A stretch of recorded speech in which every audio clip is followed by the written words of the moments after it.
Happy hello, and welcome to the Glendreau Show, where we do whatever the joss we want. And today, we want to tell you what our top 5 favorite characters in the Buffyverse are.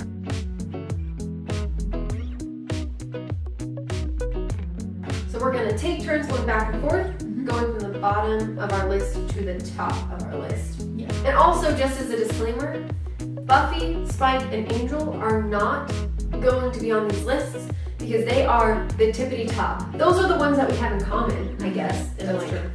So that's kind of... So it's just not a given that we like those 3 characters. We don't need to talk about them on this list. Yes. So my number 5 favorite Buffy character is Connor. I love Angel's son. He's so complex. He's such an interesting character. And he has such a, such an interesting way of looking at Angel, because it seems like most characters in the Buffyverse either completely love Angel or completely hate him. Connor's like in the middle, loves him, but also really hates him. And I like Connor. He's so interesting. He's the only one of his kind, half human, half vampire. Weird guy. Weird guy.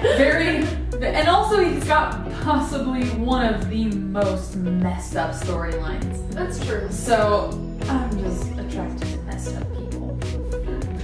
That's a life thing for me. Okay, so my number 5 character from the Buffyverse is Andrew. He is really funny. I don't know, I just feel like anytime he talks, it's just so hilarious. And like the episode of Buffy in the 7th season where it's all from his perspective and he's like walking around with his camera and stuff, I love it. And I love him in the comics too. Yes. It's so funny because it's like everyone else's like text bubbles are like really, really small. And then Andrew talks and it's like this long and I just read it in his voice and he's just so sweet and adorable and awesome. So yeah, Andrew's my number 5. Yes. Okay. My number 4 is Cordelia.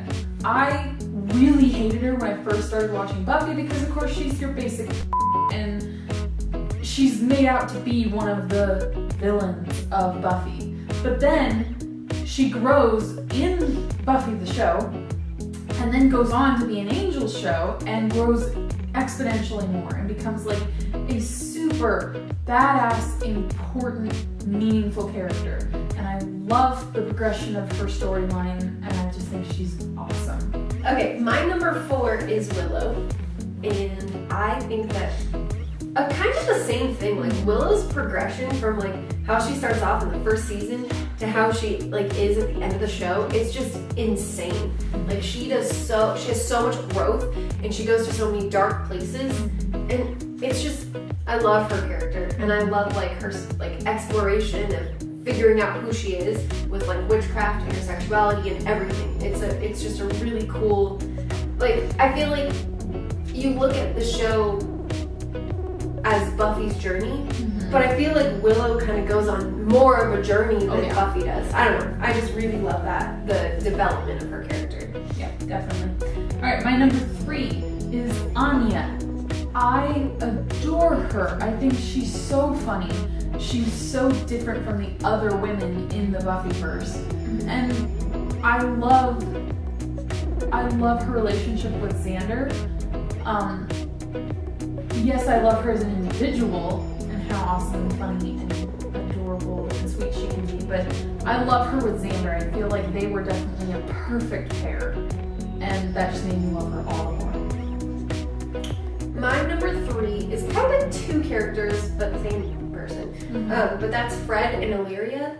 I, at first, wasn't too sure about Fred because she's kind of weird, but then like as she grows a little bit, not even necessarily growing, but I guess as she starts getting over her captivity and everything and starts like getting back to her normal self, I think she's really cool. And I love like both of the relationships she's in. I love her with Leslie and I love her with Gunn. Yeah. Like she's so sweet and compassionate and like I was actually just looking at a thing on Pinterest earlier where she's talking to Spike about getting his form back and he's like, what, you think I'm devilishly handsome or blah blah blah, and she goes, no, I think you're worth saving, and it's just like, yeah, I don't know, she's so sweet. And then when she dies and becomes Illyria, like, I love that character too, but for different reasons, because she's the exact opposite. And I feel like it gives, like, the actress such an opportunity to, like, play two different characters completely.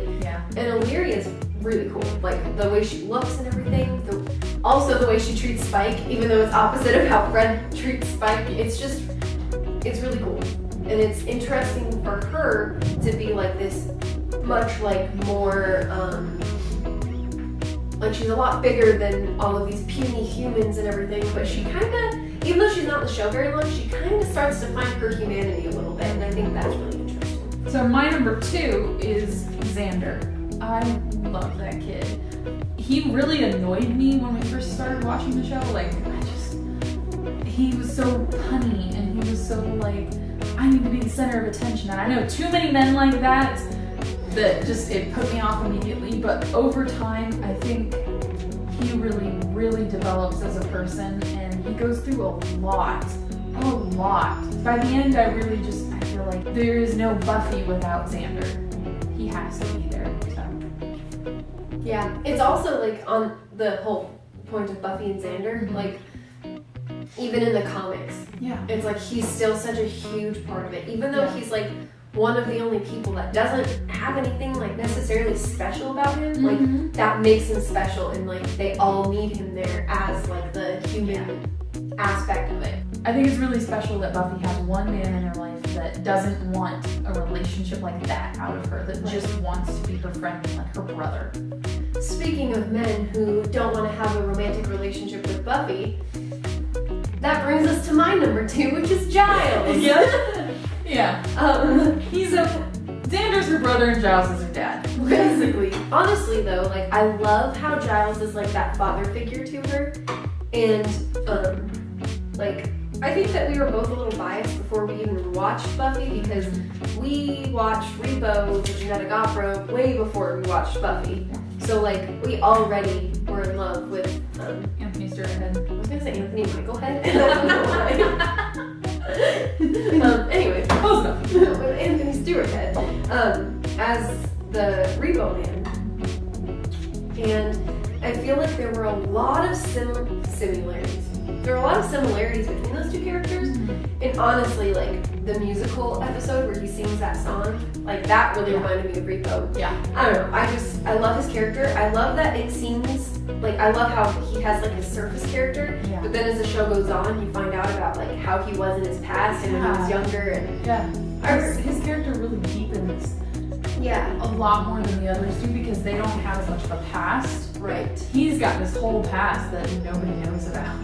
Plus he goes, like, from being just an authority figure, like, you need to be doing this, to being, like, just a part of the gang, and, like, their friends, their families, they're, like, an actual, like, unit.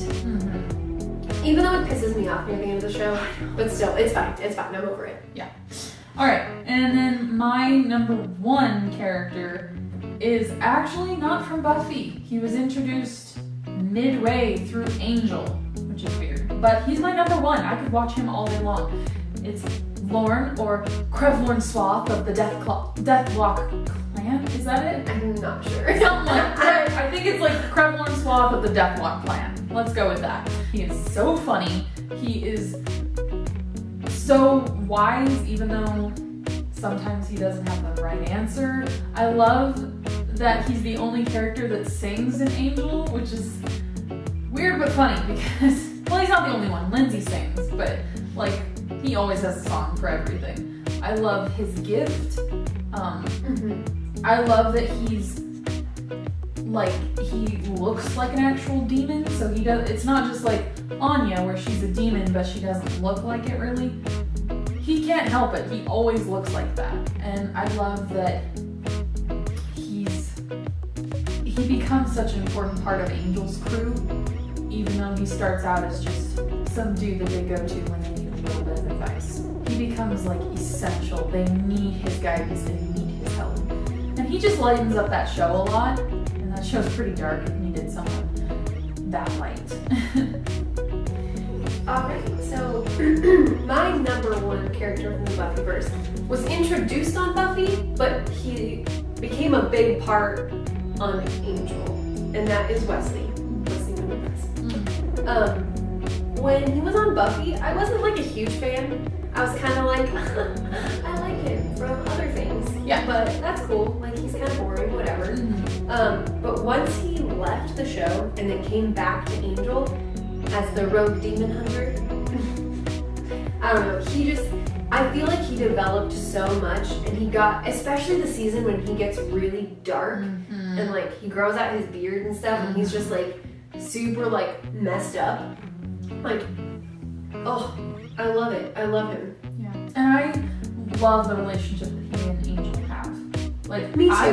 I would venture to say he's Angel's best friend. Yeah. They've been through so much together, and like they've had a lot of times where they butted heads, but more often than not, they go to each other when they need help. Right. And when they need like advice and stuff, they lean on each other a lot in the show, and I really love that about them. Yeah, definitely. Anyway, those are our favorite characters from the Buffyverse. Yes. Bye. All right. Is it recording? Yes, it is. Alrighty then. And today we want to tell you